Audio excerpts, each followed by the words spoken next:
दोस्तों आज हम बहुत इंपॉर्टेंट टॉपिक के ऊपर डिस्कशन करेंगे जो राजस्थान की ज्योग्राफी में एक बहुत इंपॉर्टेंट हिस्सा रखता है और राजस्थान की वर्तमान राजनीति को जिसने पूरी तरह हिला के रखा हुआ है। और राजस्थान के किसी भी कंपटीशन एग्जाम में से डेफिनेटली एक क्वेश्चन आने वाला है और आप इसको ज़रूर तैयार करके जाए। यदि आप किसी कंपटीशन एग्ज़ाम की तैयारी कर रहे हैं या फिर किसी भी प्रकार की कंपटीशन एग्ज़ाम जो राजस्थान से रिलेटेड है, राजस्थान में होता है, तो उसमें आप इस क्वेश्चन को ज़रूर कवर करके जाए, इस टॉपिक को कम्प्लीटली कवर अप करें।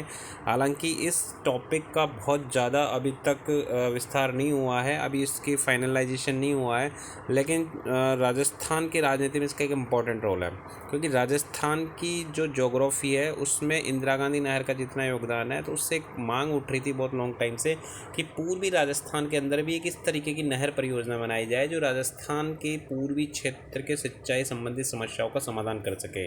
तो उसी को देखते हुए पूर्वी राजस्थान नहर परियोजना की परिकल्पना बहुत पहले से की जाती रही है, किंतु अब ये वास्तविकता के धरातल पर नहीं आ पाई है। और चूँकि आप सभी लोगों को पता है कि पहले जो गवर्नमेंट थी भारतीय जनता पार्टी की, उसमें वसुंधरा राजे सरकार का भी एक ड्रीम प्रोजेक्ट रहा है और उन्होंने इस प्रोजेक्ट के लिए काफ़ी कुछ डिटेल प्रोजेक्ट रिपोर्ट तो बनाई, साथ ही फिजिकली भी धरती के ऊपर इसके ऊपर काफ़ी काम करना चालू कर दिया था। उन्होंने जो काली सिंध रिवर है जो मध्य प्रदेश से आती है, झालावाड़ में प्रवेश करती है, झालावाड़ के अंदर जो इस रिवर के ऊपर काफ़ी काम करवाया था उन्होंने। और जो वसुंधरा राज्य का कॉन्स्टिट्यूंसी क्षेत्र है झालावाड़, उसके आसपास में इस योजना का काफ़ी एक विस्तारित रूप भी देखने को मिलने लगा था, लेकिन उससे पहले चूंकि गवर्नमेंट चेंज हो जाती है और अब वर्तमान के अंदर आपको पता है कि किस तरह का सिनेरियो है। इस योजना के ऊपर डिटेल रिपोर्ट तो सेंटर गवर्नमेंट के ऊपर भेजी जा चुकी है, लेकिन वास्तविकता में धरातल में और इस प्रोजेक्ट को राष्ट्रीय स्तर के प्रोजेक्ट को बनने में अभी काफ़ी समय लग सकता है। लेकिन इसका एक बहुत इम्पोर्टेंट रोल सभी कंपटीशन एग्जाम में रहा है। राजस्थान 2018 का जो आरएस का पेपर हुआ था मेंस का, उसके प्रथम प्रश्न पत्र का जो 13वां क्वेश्चन था वो इसी टॉपिक के ऊपर था। 50 शब्दों के अंदर पूर्वी राजस्थान नहर परियोजना के बारे में आपको डिटेल देनी थी। इसमें मोस्टली आपको उन जिलों के बारे में वर्णित करना है जो इस योजना से विशेष तौर पर फ़ायदा उठाने वाले हैं, और उन नदियों का भी इसमें वर्णन करना है जिनको जोड़कर, जिनको यूज करते हुए इस राजस्थान नहर परियोजना की परिकल्पना आगे बढ़ेगी। तो काफ़ी सारे पॉइंट्स हैं, बस आप जुड़े रहिए हमारे साथ में, हम पूरे टॉपिक आपको इसमें क्लियर कर देंगे। ये हमारी इसी श्रृंखला का तीसरा पार्ट है। इससे पहले 2 वीडियो हमने बनाया था।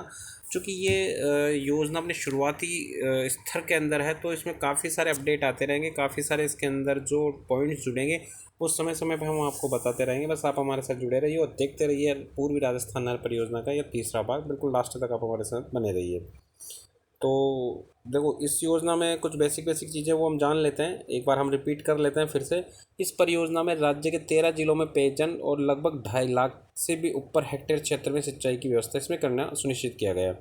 अब उल्लेखनीय है कि ईआरसीपी का मतलब है जैसा कि हम ऊपर देख चुके, ईस्टर्न राजस्थान कैनल प्रोजेक्ट, पूर्वी राजस्थान नहर परियोजना, जिसमें झालावाड़, पारा, कोटा, बूंदी, सवाईमाधोपुर, अजमेर, टोंक, जयपुर, दौसा, करौली, अलवर, भरतपुर, धौलपुर, यानी कि पूर्वी राजस्थान और दक्षिण पूर्वी राजस्थान के जो ज़िले हैं, जिसमें 13 ज़िले हैं, उनको जल की पीने के लिए और सिंचाई के लिए पानी की व्यवस्था इसमें करवाई जाएगी। अब ये 13 ज़िले आपने देखे कि पूर्वी क्षेत्र के ज़िले और दक्षिण पूर्वी क्षेत्र के ज़िले, इसमें काफ़ी विषमताएँ हैं। दक्षिणी पूर्वी ज़िले जो हैं बेसिकली विंध्याचल पर्वत श्रृंखला और जो मालवा का पठारा उस क्षेत्र से घिरे हुए हैं, और ईस्टर्न साइड है वो अपने कह सकते हैं गंगा बेसिन का विस्तारित भाग है। तो काफ़ी ज़्यादा इस क्षेत्र में हम कह सकते हैं कि विभिन्नताएं हैं। और साथ ही साथ इस प्रोजेक्ट का जो एक महत्वपूर्ण रोल रहेगा वो जयपुर के रामगढ़ बांध को भी फिर से पानी पहुंचाकर, क्योंकि रामगढ़ बांध जो है जयपुर के मोटे तौर पे हम कह सकते हैं कि उत्तरी क्षेत्र में है। बाणगंगा से जिसको पहले भरा जाता था, बाणगंगा जो राजस्थान के विराटनगर से बहकर और ये जो बांध है रामगढ़ का उसमें आता था। अब बांध के जो बहाव क्षेत्र उसमें जगह जगह कब्जा होने के कारण से अब वहाँ पर किसी प्रकार का जो बाणगंगा का बहाव है वो पूरी तरह डिस्टर्ब हो चुका है। रामगढ़ बांध का एक पानी का जो सोर्स था जयपुर ज़िले के लिए, वो अब वहाँ पर ना होकर के बीसलपुर को ये श्रेय मिल चुका है। तो इस रामगढ़ बांध को फिर से जिंदा करने की उम्मीद जगी है इस प्रोजेक्ट के थ्रू। अब क्या होता है कि दक्षिणी पूर्वी राजस्थान में जो नदियां हैं वो काफ़ी उफान के ऊपर आ जाती है बरसात के दिनों में। राजस्थान की ज़्यादातर नदियां आप सभी लोगों को पता है सदाबहार हित नहीं है, बल्कि बरसाती क्षेत्र बरसात के समय में उनमें पानी की अतिकता हो जाती है, पानी के काफ़ी उबाल उसमें रहता है। तो उस अति पानी का कैसे यूज करते हुए और किस तरीके से इस प्रोजेक्ट को सफल बनाया जाएगा, वो ही इस पूरी योजना का महत्वपूर्ण उद्देश्य है। अब एक चीज़ और विशेष तौर पे ध्यान रखना, अभी तक जितनी सूचनाएं मिल पाई हैं उससे ये क्लियर हो चुका है कि चंबल नदी को इसमें डिस्टर्ब नहीं किया जाएगा और चंबल नदी को बाईपास करने की पूरी कोशिश की जाएगी। चंबल नदी को बाईपास करते हुए इस प्रोजेक्ट को आगे बढ़ाया जाएगा। अब दक्षिणी पूर्वी राजस्थान में बारिश के वक्त में आप सभी जानते हो काली सिंधु के पार्वती मेज चाकण नदियों का जो सरप्लस वाटर है वो उस कैनल के जरिए लाया जाएगा। ये सारी नदियां हैं बेसिकली जो मालवा का पठार है जो दक्षिणी पूर्वी राजस्थान है, झालावाड़, बारा, बूंदी, इस क्षेत्र के अंदर इनका बहाव क्षेत्र रहता है। तो इस नदियों को सबसे पहले इनको जोड़ा जाएगा और फिर जो एक्सेसिव वाटर रहेगा उसको आगे चंबल को बाईपास करते हुए आगे रखा जाएगा ताकि इस प्रोजेक्ट को पूरा किया जा सके।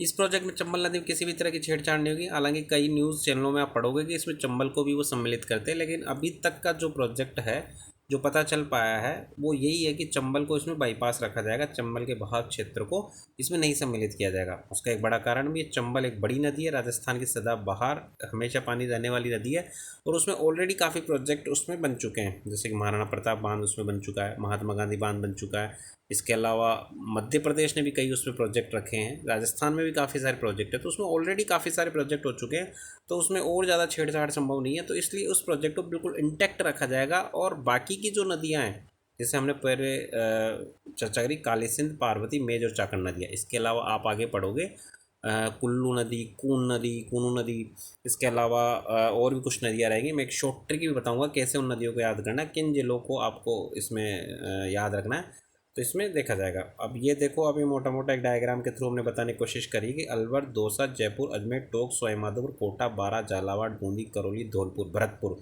इन जिलों को इससे विशेष तौर पर फायदा होगा इस प्रोजेक्ट के थ्रू।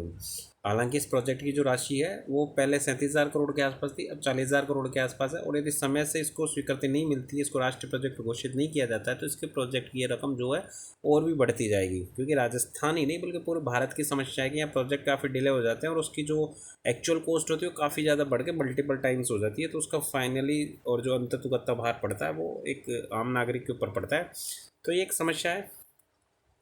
अब बेसिकली इसमें जो रहेगा पीने के पानी के अलावा सिंचाई के पानी की व्यवस्था भी की जाएगी और संभव हुआ तो फिर इसमें आगे हाइड्रो एनर्जी की भी गुंजाइश देखी जाएगी।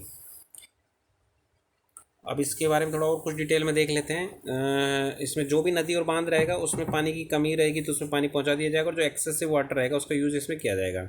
अब बेसिकली 2051 तक इस क्षेत्रों में अच्छे खासे पानी की व्यवस्था कर दी जाएगी और ईस्टर्न कैनाल प्रोजेक्ट से पूर्वी राजस्थान का पानी उसी तरीके से मिलने लग जाएगा जैसे इंदिरा गांधी नहर का पानी। जो वेस्टर्न राजस्थान है उसको पूरी तरह ग्रीन कर चुका है, अच्छा खासा वहाँ पे परिवर्तन हो चुका है वहाँ की इकोलॉजी में। इस तरीके से ईस्टर्न क्षेत्र को भी काफ़ी फायदा इसमें पहुँचेगा।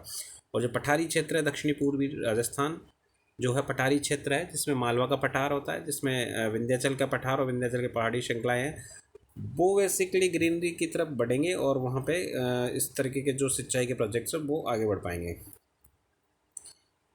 अब ईआरसीपी का जो मुख्य उद्देश्य है चंबल नदी और उसकी सहायक नदियों में वर्षा, अब देखो इसमें चंबल नदी को डाइवर्ट रखा जाएगा, बिल्कुल इंटैक्ट रखा जाएगा, तो चंबल नदी जहाँ जहाँ वर्णित आए तो उसको आप यही मान के चलना कि उसको बाईपास किया जाएगा।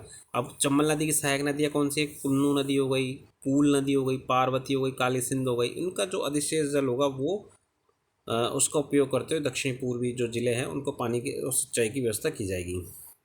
अब बेसिकली इसको प्रोजेक्ट तो पूरा 2051 तक होगा। एक्चुअली इसमें काफ़ी सारी लिफ्ट नहरें बनाई जाएंगी, काफ़ी सारी इस तरह की नहरें बनाई जाएंगी जिनको लिफ्ट करते हुए आगे पानी बढ़ाया जाएगा। तो इसमें ऑलमोस्ट आप ये मान के चलो कि 20 से 30 साल का समय लग सकता है काफ़ी सारे इसके जो लिफ्ट प्रोजेक्ट्स आगे बढ़ने में, लेकिन काफ़ी लंबे चौड़े एरिए को सिंचाई करेगी, तो एक बड़ा प्रोजेक्ट है बिल्कुल ये। और राष्ट्रीय स्तर का प्रोजेक्ट बनाने की राज्य सरकार की पूरी मंशा था कि ज़्यादा से ज़्यादा भार जो है राज्य पर न पड़कर केंद्र की तरफ पड़े और राष्ट्रीय स्तर के प्रोजेक्ट की तरफ इसे बढ़ाया जा सके। काफ़ी सारे प्रोजेक्ट्स को सेंट्रल गवर्नमेंट ने नेशनल प्रोजेक्ट की तरह लिया, तो स्टेट गवर्नमेंट की यही कोशिश है कि इसको राष्ट्रीय प्रोजेक्ट का दर्जा दिलाया जाए। अब इसमें 13 ज़िलों को आपको थोड़ा मोटा मोटा इसमें आइडिया रखना है कि कितने ज़िले हैं और कितने बड़ी इसमें प्रोजेक्ट में इसमें परियोजनाएँ रहेंगी, छोटी बड़ी परियोजनाएँ कितनी रहेगी, और लगभग कितने हेक्टेयर जो भूमि रहेगी उसमें इसको सिंचाई का फ़ायदा मिल पाएगा। हालांकि किसी कंपटीशन एग्जाम में नहीं पूछा जाएगा, लेकिन फिर भी आपके इस प्रोजेक्ट में मान लो किसी आप RS मेंस के एग्ज़ाम की तैयारी करो तो वहाँ पे क्वेश्चन पूछा जाता है। ऑलरेडी कालांतर में पूछा जा चुका है 2018 के एग्ज़ाम में, और क्वेश्चंस भी रिपीट होते रहते हैं RS मेंस में अक्सर। तो उस समय आपके ये आंकड़े आपको यदि क्वेश्चंस में डालते हो तो काफ़ी आपका ऑथेंटिक क्वेश्चंस बन जाएगा। अब 13 ज़िलों में हम एक बार और रिपीट कर लेते हैं कौन कौन से ज़िले। झालावाड़ हो गया, बारां हो गया, कोटा हो गया, बूंदी हो गया, सवाई माधोपुर, अजमेर, टोंक, जयपुर, करौली, अलवर, भरतपुर, दौसा और धौलपुर इसमें 13 ज़िलों में सम्मिलित है। जो मोटा मोटा कह सकते हैं कि ईस्टर्न राजस्थान और साउथ ईस्टर्न राजस्थान, दक्षिणी पूर्वी राजस्थान और पूर्वी राजस्थान के ज़िले इसमें सम्मिलित है। अब जो मुख्य नदियां हैं देखो उसमें एक शॉर्ट ट्रिक भी मैंने दी है इसको याद करने के लिए। तो कुन्नू रिवर हो गई, पार्वती हो गई, काली सिंध नदी के पानी को डाइवर्ट किया जाएगा। अब इसमें मध्य प्रदेश सरकार की भी कुछ आपत्तियां हैं क्योंकि इंटर स्टेट का मामला रह गया, तो ऐसा नहीं है कि मध्य प्रदेश सरकार को इसमें सम्मिलित नहीं किया जाएगा, उसको ध्यान में नहीं रखा जाएगा। तो इसीलिए कोशिश है स्टेट गवर्नमेंट की कि इसको राष्ट्रीय स्तर का दर्जा दिलाया जाए इस प्रोजेक्ट को, ताकि मध्य प्रदेश की स्वीकृति भी एक टेबल पर बैठकर कंप्लीट की जा सके। तो केंद्रीय जल आयोग की ओर से भी अभी स्थिति क्लियर स्पष्ट नहीं है कि इसमें मध्य प्रदेश को सम्मिलित किया जाए नहीं किया जाए। तो काफ़ी सारी इसमें समस्याएं। प्रोजेक्ट जो भी स्टार्टिंग फेज में धीरे धीरे आगे बढ़ेगा और नई नई इन्फॉर्मेशन आएगी, आपके साथ डिस्कशन भी कंटिन्यू चलता रहेगा। इस प्रोजेक्ट में बेसिकली कुन्नू, कूल, पार्वती, काली सिंध, मेज नदियों को अधिशेष पानी को बनास, मोरेल, बाणगंगा, पार्वती, काली सिंध, गंभीर नदियों के बेसिन पहुँचाया जाएगा। यदि मान लो बाणगंगा के पानी के अंदर इसका अधिशेष पानी को पहुँचाया जाता है तो इससे काफ़ी हद तक जो रामगढ़ बांध उसको पुनर्जीवित किया जा सकेगा। और बनास और मोरेल, काली सिंध और गंभीर नदियों के पानी के द्वारा ईस्टर्न और जो साउथ ईस्टर्न राजस्थान उसमें सिंचाई की व्यवस्था की जा सकेगी। अब आप इसमें एक शॉर्ट ट्रिक ध्यान रख सकते हो, कुक्कू पाचक में खो गया। एक शॉर्ट ट्रिक है जिसमें सभी नदी आ जाएंगी। कुक्कू से कुन्नू, कूल, पाचक से पा से पार्वती, और च से आप इसमें चाकण नदी ध्यान रख सकते हो। इसमें मेंशन नहीं किया गया तो आप इसमें चाकण नदी च से ध्यान रख सकते हो। चंबल नहीं है इसमें ध्यान रखना, चंबल इंटैक्ट रहेगी। च से चाकण नदी है। क से काली सिंध नदी हो गई, और में खो गया, में से मेज नदी हो गई। तो कुक्कू पाचक में खो गया। तो ये शॉर्ट ट्रिक ध्यान रखते हो, सभी नदियों का नाम आप ध्यान रखना। कुन्नू, कूल, पार्वती, काली सिंध, मेज नदी। कुक्कू से कुन्नू और कूल, पाचक से पा से पार्वती, च से चाकण नदी, क से काली सिंध नदी और में से मेज नदी। तो इन नदियों का मेन इंपॉर्टेंट रोल रहेगा इस संपूर्ण प्रोजेक्ट को कंप्लीट होने में। इस संपूर्ण प्रोजेक्ट में इन नदियों की महत्वपूर्ण भूमिका रहेगी। चंबल इसमें इंटैक्ट रहेगी, चंबल का इसका कोई योगदान नहीं रहेगा, बिल्कुल उसको इंटैक्ट रखा जाएगा।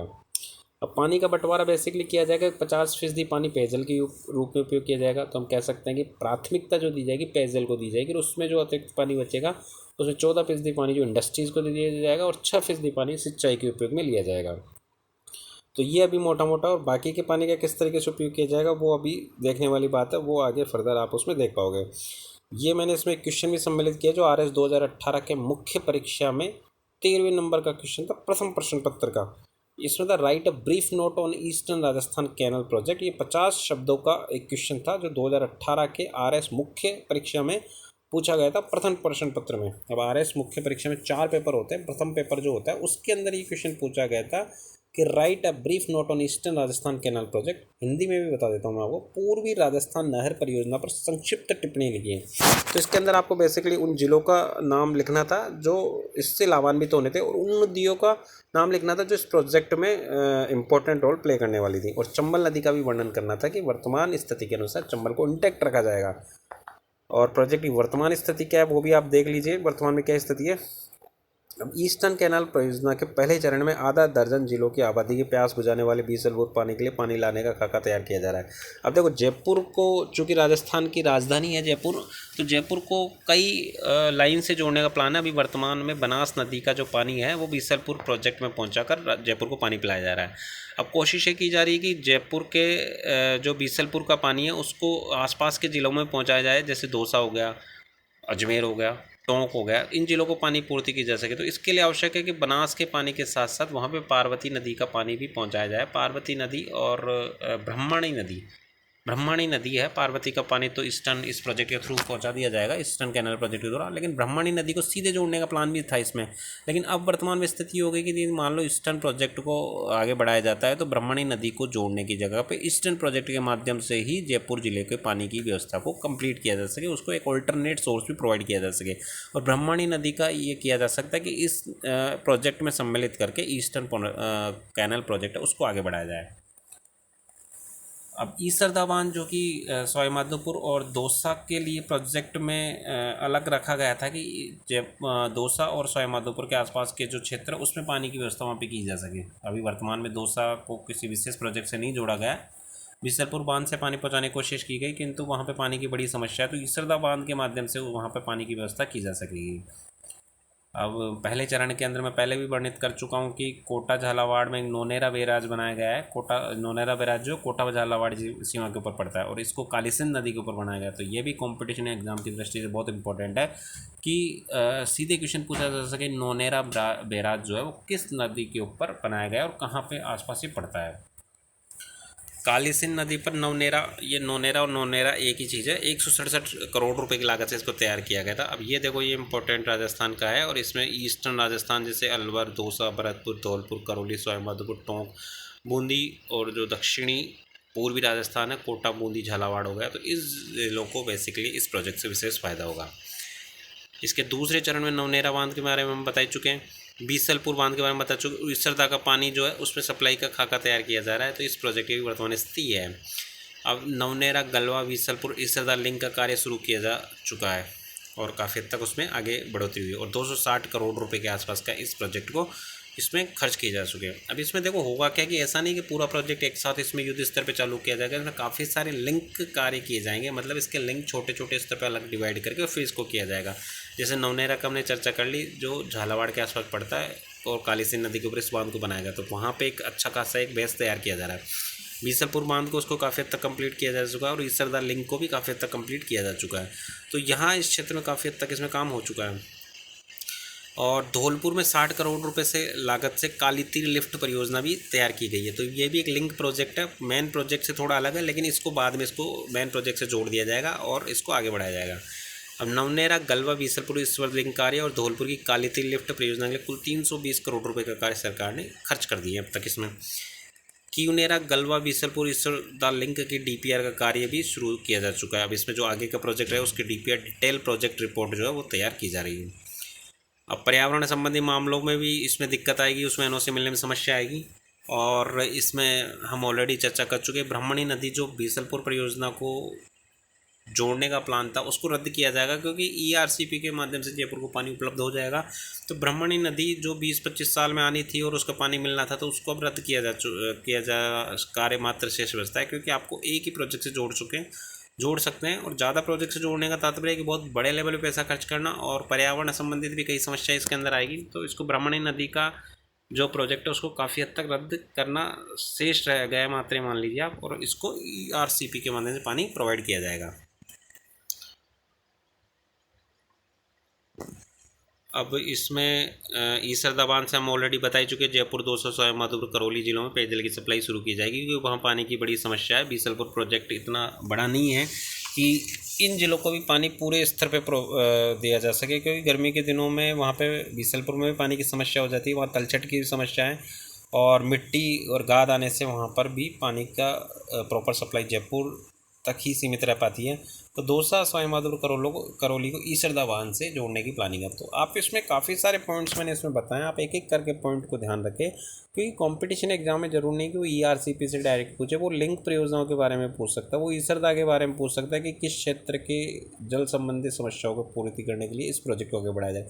काली तीर के बारे में पूछा जा सकता है जो धौलपुर के अंदर एक लिंक प्रोजेक्ट है उसके बारे में पूछा जा सकता है। इसके अलावा झालावाड़, बूंदी के अंदर जो नवेरना बांध है, नवनहरा बांध है, उसके बारे में पूछ सकता है। तो काफ़ी सारे क्वेश्चन इसमें बनते हैं। आप इस वीडियो को 2 से 3 बार देखिए और आपके पूरे कॉन्सेप्ट इसमें तैयार करने की कोशिश करिए। आप कंपटीशन एग्जाम में ज़रूर इसमें पूछा जाता है और हम चर्चा कर चुके हैं कि गणित में भी काफ़ी सारे क्वेश्चन इसमें पूछे जा चुके हैं। तो एक बहुत इंपॉर्टेंट टॉपिक है ज्योग्राफी का, आप इसको डेफिनेटली तैयार करके जाएँ, आपको उसको छोड़ के नहीं जाना है, तैयार करना है। कॉम्पिटिशन एग्जाम में इसमें डेफिनेटली क्वेश्चन पूछना जाना रहा है और आगे भी पूछे जाता रहेगा। तो दोस्तों, आपको यदि वीडियो अच्छा लगा हो तो आप इसको लाइक करिए, अपने दोस्तों के साथ शेयर करिए, और यदि किसी भी प्रकार का कोई कमेंट हो आपका तो हमें कमेंट में लिख करके अवगत कराएं। तो हमारे चैनल को लाइक करिए, सब्सक्राइब करिए, अपने दोस्तों के साथ शेयर करिए। थैंक यू, अंत तक बने रहिए।